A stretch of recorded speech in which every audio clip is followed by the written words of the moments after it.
And a happy Thanksgiving to you, Margaret.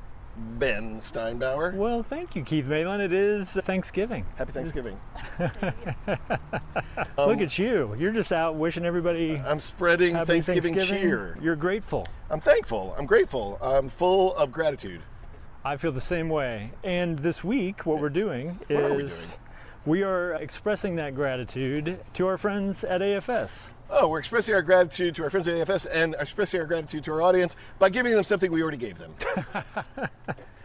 Yeah, I don't know exactly how that works, but what we decided was, because it's Thanksgiving, what we were going to do is re-release our most listened to episode, which showcases and highlights and hypes up the Austin film community, which we are grateful members of. We are proud members of the Austin film community. We are sharing with you today an episode recorded way back in March of 2025. Oh God, that presented, was so long ago.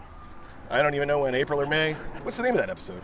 I think it's called The Watering Hole, and that was pre-video cameras. So that we were not doing a video podcast at that time, it was all audio. So this is a perfect episode for you to put your earbuds in and get back to making turkey or stuffing or whatever it is you're doing on this either gray and wet Thanksgiving Day or bright and sunny Thanksgiving Day or snowy and Christmassy Thanksgiving Day. You heard the weather forecast here first on Dock Walks, and here's a very loud garbage truck. I'm grateful for that garbage truck. All right. Because without those guys, this place would be a mess. This intro is a mess, but you know what? Nobody's here anyway because you should be off sitting with your family, arguing with your brother-in-law about politics. We are grateful for you. We're grateful to get to do this podcast. I'm grateful to you, Keith, that we get to do this. He's grateful for me, and I'm grateful for him. So that's a lot of gratitude. This is The Watering Hole, so named by Karen Skloss, once and future guest on Dock Walks.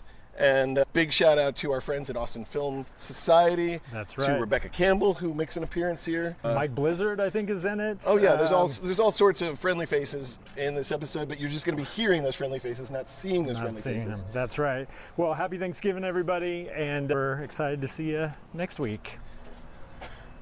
On Dock Walks. On Dock Walks. Okay, here it comes.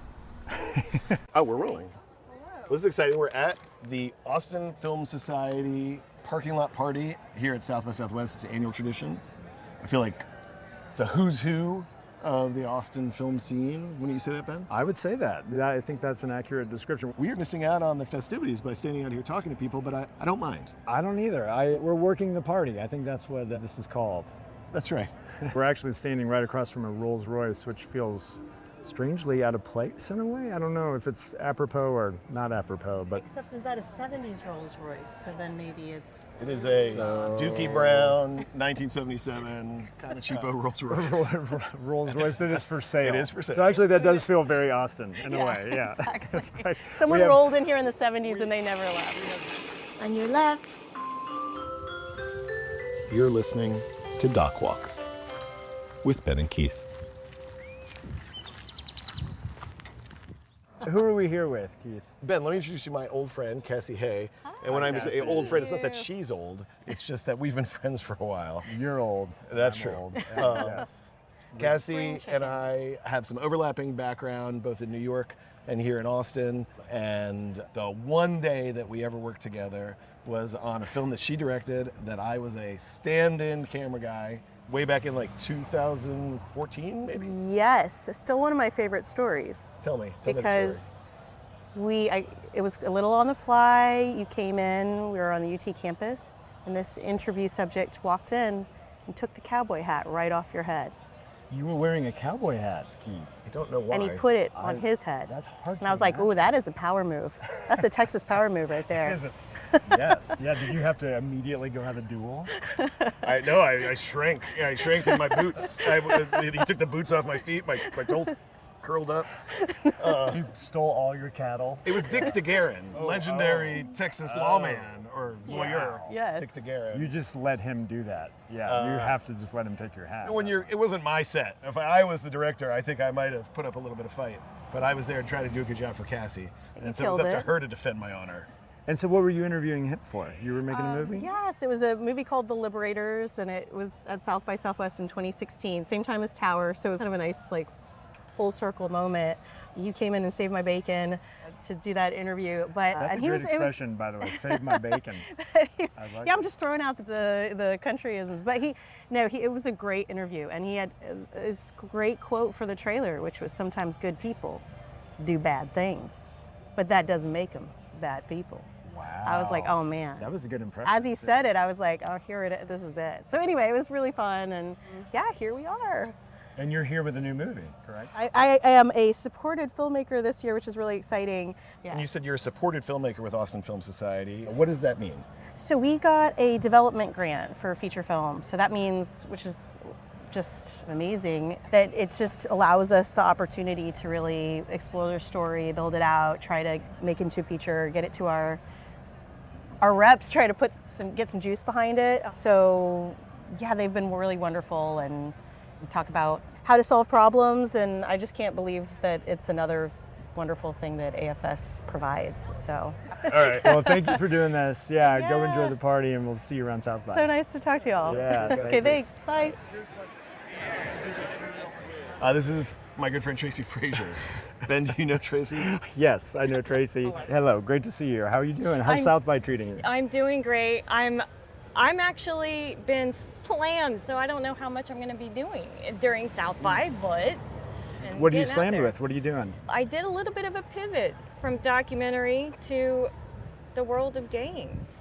Well, but that's interesting though, because Austin is a hotbed of the gaming industry in a pretty unique way that is building momentum more and more. So tell us Yes. about that. Well, what are you doing? The thing is, and I'm in the finance, accounting, running a studio from here that's based in LA. Was it a hard decision making this pivot from documentary filmmaking to the world of video game moguling? No, because of the team. So I'm more of a, like, if they're kind, I will go there. And I got that from Kat Candler. Oh. So that was 20 years ago, working on jumping off bridges and doing that with her and the team there. But yeah, you got to be kind. You got to be kind. You got to be Absolutely kind. agree. In fact, they interviewed me on the treadmill 20 years ago, and they were like, "Are you nice?" And I was like, "I think so." They ask you that? Yes. In an interview? Absolutely. I'm going to steal that. We should start asking people if they're Are you nice? Are you nice? And can you get shit done? That's right. So, Well, 1 out of 2 ain't bad. God Tracy, dang. you've been a long time South by Southwest attendee. Yeah. She's been rocking and rolling all over Austin since at least the mid-90s. Mm-hmm. What advice do you have for people we might run into? Not us, we're old-time South by Southwest folks as well. But what advice do you have for newcomers? Hydrate. Take it slow. Maybe give yourself a little bit of a pep talk of what your purpose is. Wow. Yeah, wow. And then. Ooh.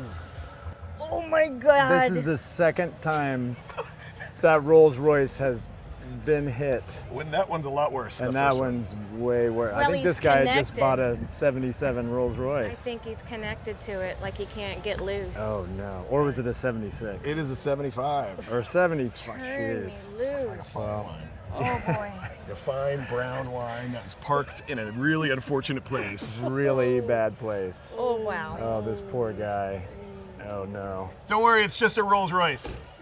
God. He actually liked that joke. I would have hated you in that moment, but he smiled. So you got to laugh. Because you know why? I'm nice. You're gonna get You're shit nice done. and you get shit done. That's right.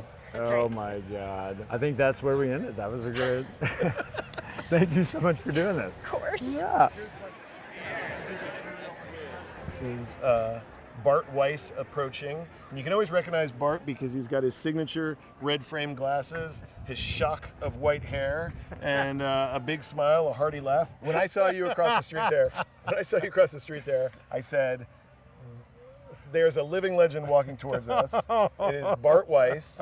You can't talk about filmmaking in Texas, at least since 1980 something, without talking about Bart and his role up in Dallas, running multiple festivals, but primarily Video Fest. Video Fest, yeah. Is the festival that you've really championed. Yes. For how many years? What is that fest like, and what do you have to say about it? So I ran it for 34 years, and then there were some years when I splintered off an experimental festival, and then I splintered off a documentary festival called DocuFest. But yeah, it was a lot of fun because I could show things I wanted to show. I didn't have anybody who could say no. I didn't have anybody on my board who would say, no, you can't show that for whatever reason. And I was able to champion a lot of works that I really loved. And because of doing that festival, I got to meet so many wonderful people, like Keith and Well, and I think you showed some of my early short films. I'm sure you don't remember, but I moved here in 2002 and played quite a few films at your festival. And my God. I remember that was always like a sort of a destination. And you'd meet all kinds of very interesting other filmmakers and see lots of mind-blowing work. And so I love that you started, I don't know if putting Dallas on the map is the right way to say it, but like you started something that's very unique, that feels very like of a place. And Dallas has now become, with guys like David Lowery and Sailor Bear being there, Dallas has become something of a film city. We showed David's first short film called Lullaby, and I think we may have the only copy. Wow. On a 3/4 inch tape. Oh boy, you hear that, David Lowery? That's right. Now, I hope he has one, but I know that we do. And maybe he doesn't want it. It's a great film. It's wonderful. Awesome. That's so cool. So, you know, one of the things we talk about is the state of documentary film, and you have an interesting angle on that as somebody who has run a festival for 34 years. What are you currently seeing as being the state of doc film? Well, like most things in life, it's the best of time and the worst of time. It's the worst of time. It's really hard to get on a streaming service or distribution, right? So the feature documentary, the one best documentary, has no distribution. Which is No Other Land, correct? Yes. Yeah. No Other Land. Really wonderful film. It's playing in theaters, but they're booking it themselves. Like, what kind of world are we in where the documentary feature winner at the Academy Awards has no distribution? And you're in this place where if your film does not have a celebrity or about true crime, you're probably not going to get on a streaming service, and you're probably not going to get distribution. But yet, there's a gazillion documentaries being made, and everything else, like a lot of them are not good, but some of them are incredibly awesome. But the other thing I think is really important, and this is something I've a vested interest in. I just wrote this book about how to make films with mobile phones and mobile filmmaking. I've been doing these workshops all over the country. And to me, what this is able to do is to make sure that anybody can make a documentary. If you use the Blackmagic camera app and you learn how to get good sound and you do a bunch of other things that you can easily learn. But more importantly, and I think this is what the real great thing about mobile filmmaking is, you need less crew, which means you can have much more intensity in what you're doing. So if I don't have a sound person and a gaffer and a DP, and it's just me and you having a conversation, I can get something completely different. Absolutely, it's more intimate, for sure. I love hearing you say that, Bart. That is my personal approach to filmmaking. We don't use phones, although I have been known to sneak a few iPhone shots in. But I totally agree that the more layers of institutional, quote-unquote, help you add, the further you get from an intimate personal connection. And also in narrative film, there's a shot, a still image of Soderbergh directing High Flying Bird. And it's just him and his actor in a gym with a phone on a tripod. And if you're an actor and there's nobody else in the room but you and the director, like, you can get to different emotional space, right? Now, I'm not saying it's right for every project, but Soderbergh and there are other people who've done pretty well, including somebody who just won an Academy Award. This is not like a fringe thing anymore. Right. Well, as somebody who, like I said, has sort of created something that had a huge impact on our community, thank you very much, and thank you for taking the time to do this. Well, thank you. I really appreciate it. Yeah, and now I got to run to do a Q&A. Go do a Awesome. Q&A. Go do it. Enjoy the fest. Hey, I will. Thank see you you. soon. Great to see you, Bart. So Andrew, you and I are just meeting each other. Tell me Pleasure. who you are and what you do. Yeah, thanks. Nice to meet you. My name is Andrew Saunderson, and I'm the editor of CREEDE USA, which is here at South by Southwest, and I'm a nonfiction film editor. Awesome. We've heard multiple people talk about CREEDE and how they're very excited to see it. That's So- amazing. I'm going to see the film tomorrow night, and I'm very excited because I've been hearing these great things about it, and I've been hearing about it a couple years ago from Kahani Cooperman, the director. Shortly after she got started, we had a conversation around what her goals were for it. And then I've heard a little bit from your composer, our mutual friend, Osei Esed, who I know Yes. always makes beautiful music Yeah. and always makes the films he's on better. Certainly he's done that on my films. And so I'm excited to be his guest at the screening tomorrow night. Amazing. Yeah. Yeah, excited that you guys are going to be there. Where are you in town from? From Brooklyn, New York. Originally from Seattle, Washington. Okay. Oh yeah, I've been in Brooklyn for 10 years now. Excellent. And as somebody not from Austin, how do you see the Austin film scene? The Austin film scene? Yeah. I feel connected to it through being inspired by independent cinema, and particularly Slacker and El Mariachi, and like growing up more in that vein of things, and then seeing the arts festival support of the arts throughout the years that particularly the festival has, I think, inspired a lot of, which just has been so exciting. And so I always feel like when I'm down here, it just feels like a great community. It feels like creative people who want to be inspired, who want to inspire each other and get things going, make things happen. Yeah, it's always warm and lovely down here. That's awesome. That's great. Yeah. And so this is the world premiere at It's South the world by? premiere, yeah, on Sunday, March 9th. Is that right? Yeah, that sounds right. Does that sound right? Excellent. And how long have you been working on the film? So I started in February of 2024.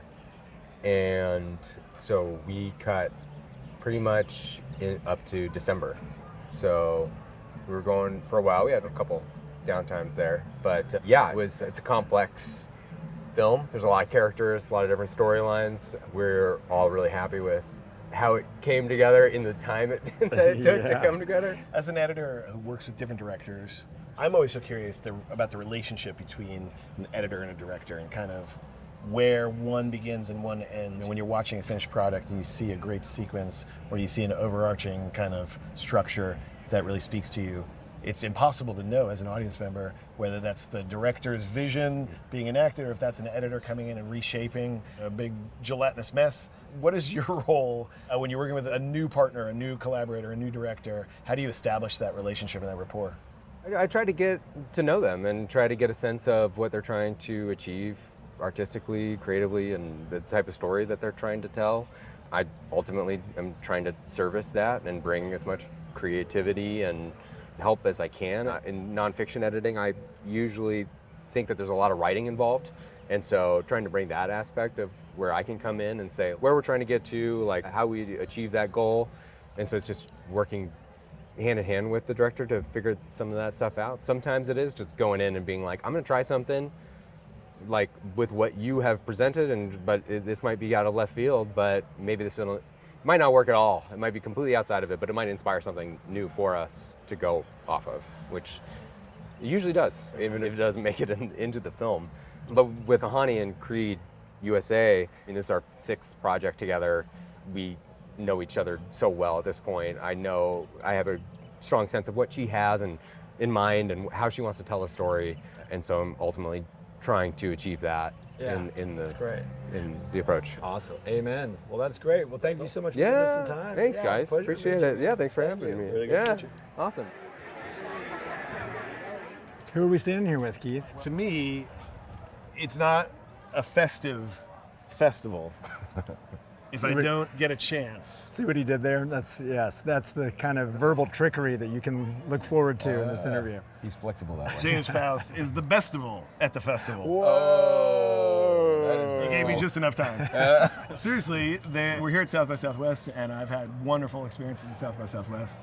But there is one programmer in the entire nation, in the entire world, who somehow has said yes to every film I've ever submitted to a film festival.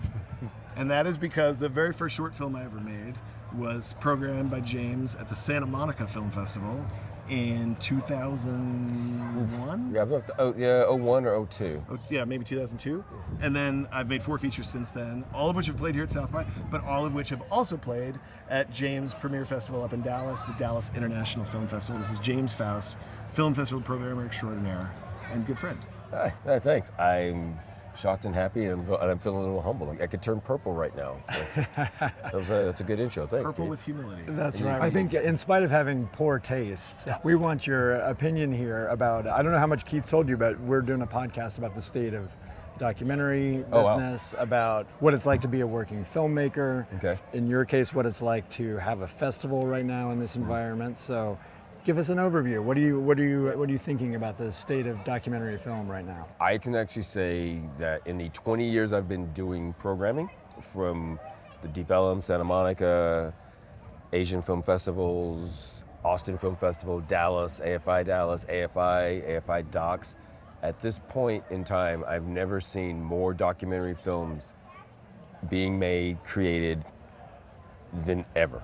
It has been, the amount of content has been shocking to me, and I won't say that the artistic merit of all the documentaries, because there's so many outlets for where to go, so the diversity of the content is something that slows down. What we're looking for at our festival is different than what other people are looking for, and so the things that I've been seeing, there's a lot of things that are in the television world, like this is not, I don't think this is a feature, I think this is something that you're looking to make a TV show out of, and you just happen to submit it because of the way the lower thirds are set up or whatever. It's just seeing that. So what I've seen a lot more is people making more content and submitting it to festivals as if it's a festival film. And I think some of the things that are more television end up playing more where they're locally centered. For instance, like, oh, there's a great story about a homeless shelter in San Antonio. Yeah, it's a pretty cool movie, but it seems very San Antonio centric. Right. And so the content is there, but the filmmaking seems a little bit, so product seems to be not a problem. That's really interesting. I wonder how much of that is social media's influence, because it's almost like you're expected to be documenting and posting and telling stories about your life, and as younger people are coming up, maybe What's a that's lot of that? rubbing off, and like that's leading to more documentary content. I think, yeah, but everything from true crime to just reality television. I don't want somebody should do a study on this and go back to when the first big strike happened, and then we have this rage of reality television that came out beyond Survivor, and you have all these house shows and everything. I just think that, and people growing up on that as well, because that's what we were watching. There wasn't a lot of scripted TV for a year or 2 years, and just this barrage of these products. And like, oh, I'm watching TV. What? Yeah, I'm watching Real Housewives of Guatemala. Okay. Like but they're watching that thing, and so I think that translates into, I can do that. I can make a show about this. I'm gonna make a show about people going on blind dates, and it's just blah, and all that, and then they turn that into submitted films for film festivals, which is just mind-blowing. I don't know what you're thinking. You should go talk to Netflix or put that on Prime yourself. Well, that's so interesting, because a lot of you, as you might guess, a lot of people's answer to that question can be doom and gloom sometimes, about like funding being hard to get and eyeballs being hard to reach and people being distracted by their phones and that sort of thing. But in a way, you could look at your answer as being like, this is a sort of golden age in a way of documentary. I know you're saying it's more maybe quantity than quality, but but it's interesting that there's that level of quantity. Yeah, it is, and I just think that there's almost too much, and I don't think, it's hard to find a place to find what you want to find. Like, I don't think eyes are a problem.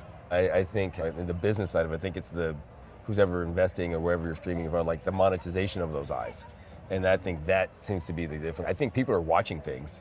I don't still think people are sadly making money making the things that people are watching, because the back end is not very great. Oh yeah, we'll take your thing, and you're just happy to get it sold and happy to get it seen. But that might not put bread on the table. You're basically describing every experience I've ever had with a distributor. Yes.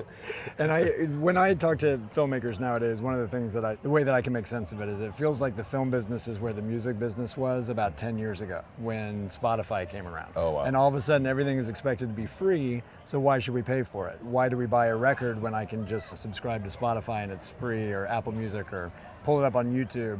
And I think, if you look at the analytics, people go home now and they watch YouTube, which is hard for me to understand as somebody who doesn't do that. I'm always amazed by those people, or the how-tos, like the guy who will teach you like some very specific niche thing. Like the fact that they took the time to do that and post it is mind-boggling. I repaired my washer and dryer. going to YouTube and said, all right, this is the model number, this is it. And somebody has gone out there and found that specific random model and built it. And so I don't think those things are competing with what we do for a living. They may be competing for the time that people are allotting in their day to take in media. And so in that way it is in competition, but they're not trying to scratch the same itch. They're not doing long form storytelling. They're not saying, let's have an emotive, empathetic human exchange. Yeah. They're saying, in my mind, they're competing with the newspaper. It used to be you wake up in the morning and your dad, before he went off to work, might read most of the newspaper. It might take an hour and a half, and that was like an hour and a half in his day, and it was consumed and discarded. The next day there's another newspaper, consumed and discarded. That to me is what those type of things on YouTube are in competition with. So I don't personally take it as an affront. And I hear that except for the fact that let's say they made 600 TV shows last year. Yeah. They're making 300 this year because people are going home and sitting on their couch and they're watching TikTok and they're watching Instagram and they're watching sports highlights on YouTube and they're not flipping on A&E networks and watching whatever the latest TV show is. And so that is having a very real effect on not exactly what we do, but it's certainly impacting it. And things like I ran a Hulu original show, and all signs pointed to season 2. All our analytics were above expectation, and they basically didn't renew it because they decided to cut $1 billion from their budgets, and they're not the only ones doing that. So all of LA and the people I know there who work in TV and nonfiction are in free fall because of this new societal shift. So I hear you, but I that's very respectfully real. disagree. No, that's very real. You have much more, and I'm just talking out of my ass here, so I'm happy to probably edit this out. But I'm curious, as somebody who programs film festivals, runs film festivals, like how do we bridge those gaps? Because in a way, they're the same thing, right? Like it's storytelling, it's documenting, it's like I'm waiting for the synthesis, and I'm excited for what the new version of the morphing version of documentary is going to. I don't think there needs to be a different model and expectations. So, like, why are you making this film? Why are you doing this? And what is your end game? That's great. Oh, what a great answer. Well, let's get back to some of those filmmakers and go party with them. Thanks, James. Thanks for doing this. I want you to introduce yourself and tell us what you do and what the Film Society does, like you would be talking to a class full of students, because I think a lot of people who hopefully will listen to our podcast may not be familiar with how important and pivotal the Austin Film Society is. Yeah, my name's Rebecca Campbell, and I'm the CEO of the Austin Film Society, and I've been in this role for 27 years, and at the moment we're celebrating our 40th anniversary, believe it or not. So the Austin Film Society, all week long, as we've gotten ready for South by Southwest and we've done our big annual gala, the Texas Film Awards, all kinds of people have been just like testifying and talking about how AFS has changed their lives. And I've heard people say, if you could just use one word to describe AFS, and one of them said community, and they said that was the way they were able to find their people was through AFS when they moved to Austin. Rebecca, what makes Austin Film Society what it is? For starters, just hanging in there. Because you know how it is, you can see all the things that could happen and that you want to do and that you could do. But you have to hang in there for the iterations of it, because you don't just buy something like this, you build it. And so really what makes AFS what it is, it's still true. Our founder, Richard Linklater, who just wanted to show films and help filmmakers, and it just built from there, but that's always been the North Star. It comes across, and as Ben said, he's one of those people, I'm one of those people. Austin Film Society started giving production grants right around the time I was in college and undergrad, and it was actually the first grant I'd ever heard about for filmmaking, and the fact that it came from the work of a filmmaker like Linklater was just another of the many steps of inspiration that his career and what the Austin film scene in the 90s presented to me as an emerging filmmaker. And then over the last 20 years, receiving some of those grants, being a part of the committee that chooses grants, working in and around the world of the society, it's offered what you just said, community. And when you come to this party, you're going to recognize 20 or 30 faces and it's people from all levels in our industry, people who are going to be on the marquee at the Paramount this week, and people that are struggling to get their first film out of the computer and onto any screen. You juggle all that as a CEO. Wait, I want to tell you something that reminded me of something what you just said. That reminded me. So I went to the University of Texas at Austin to learn documentary filmmaking, and it was brutal. It took me 5 years to get my MFA. I went through 2 learning curves because first it was linear, then it was nonlinear. And it was somewhat humbling, but I got my documentary made. It was a really cool story about a dying mining town in Oklahoma.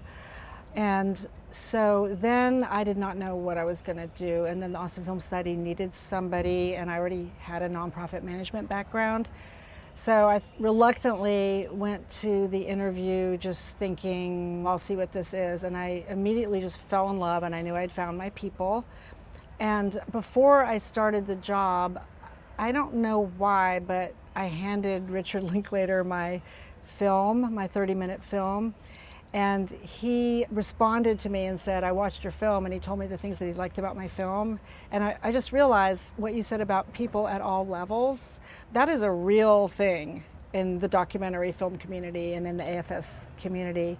And not all of us are like destined to become marquee names. Eventually I found my passion in being behind the scenes and helping really talented, funny, cool people like yourselves get their stories out there. But yeah, we don't know where we're going to end up, but just taking that step and jumping in and doing it and is the thing. And I like to think that AFS encourages that. Rebecca, thanks for this party. Every year we were talking about it. It is the kickoff to South by Southwest. It's a way for people who don't have a film in the festival or who can't afford a badge to get what makes South by so exciting, which is a celebration of film, a celebration of community, and it's a reminder of what we love about AFS. And it's always a beautiful day here in the parking lot at Austin Public, so thanks for a great party. Do you want to talk to us? Or? Yes, come on, Mike Blizzard. You have to do this. What are you talking about? What the fuck?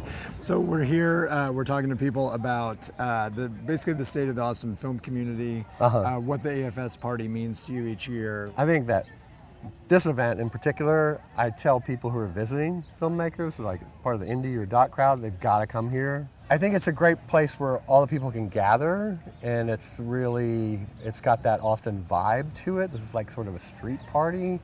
And so people are comfortable with each other, so the people from out of town become comfortable as well. You know, if you're from LA or something, you're just not used to events like this. You know, it's more competitive, people are in their own niches and whatever. Now here, all different kinds of filmmakers know each other, like each other, work on each other's shit.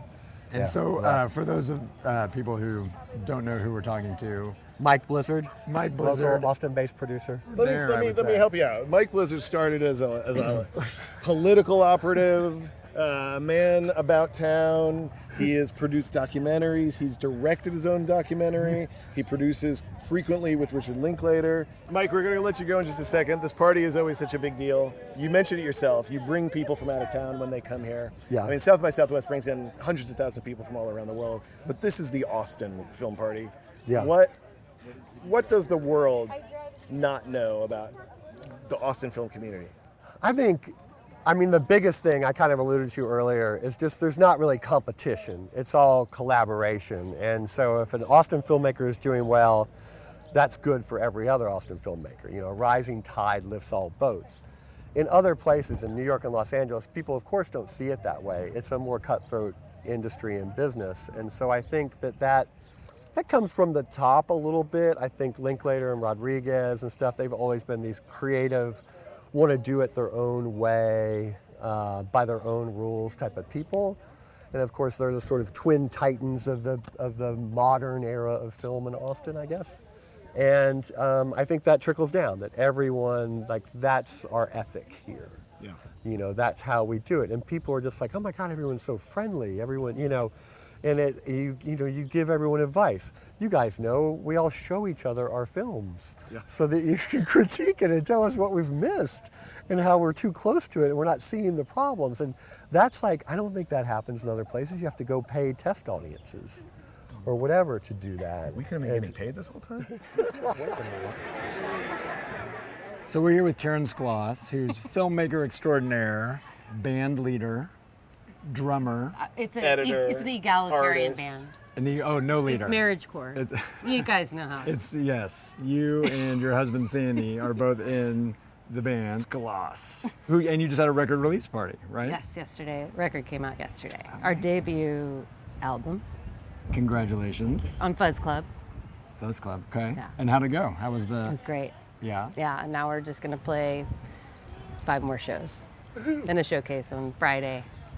Amazing. It's old school South by Southwest. That is. Yeah, it is. This is my first South by Southwest. Well, no, not first one, but in a while as a musician instead of a filmmaker. It's okay. Karen, we're here at the Austin Film Society party. What does this party mean to you as a local filmmaker? So that long history of relationship to South by. What makes this such a fun party? It's a reunion every year. It's the best. And the Film Society is one of those things that is at the heart of our success as a community in Austin. And I feel like that, and then also just that there were the right amount, or the perfect kind of group of filmmakers that decided to nest here. Everybody knows the folks, but I'll also add Paul Steckler in the doc world and attracting all these people. So we just have had this like amazing community growing up here, and AFS is like the watering hole. It's That's like a great way to say it. we can all come, and some of them are adult beverages, but we can all hang out and catch up, and people who are coming through town who are a part of our family, we all get to reconnect. And then there's also so much tremendous talent coming through all the programs and the services, and then even just the film festival who are attracted. So it's become something, it's really snowballed. Yeah. It's one of the greatest artistic nonprofits in the country, I think, now. Yeah, so many people envy the Austin Film Society. When, as a filmmaker, you tell somebody you live in Austin, that's like often what they want to talk about. It's insane. Yeah. I mean, we're so privileged that we were here when it was first being put together, or like we weren't here 40 years ago, but I feel like we were the first like pipsqueaks. Yeah, You yeah, know? the first class of Yeah. AFS, yeah. Yeah. The That's Muppet Babies. maybe Garbage Pail Kids in here. That's but- probably more apt. Let's wrap it up. Let's wrap it up. My voice is going. You gotta. I'm like, are you okay? Your ride is waiting for you. The party's over.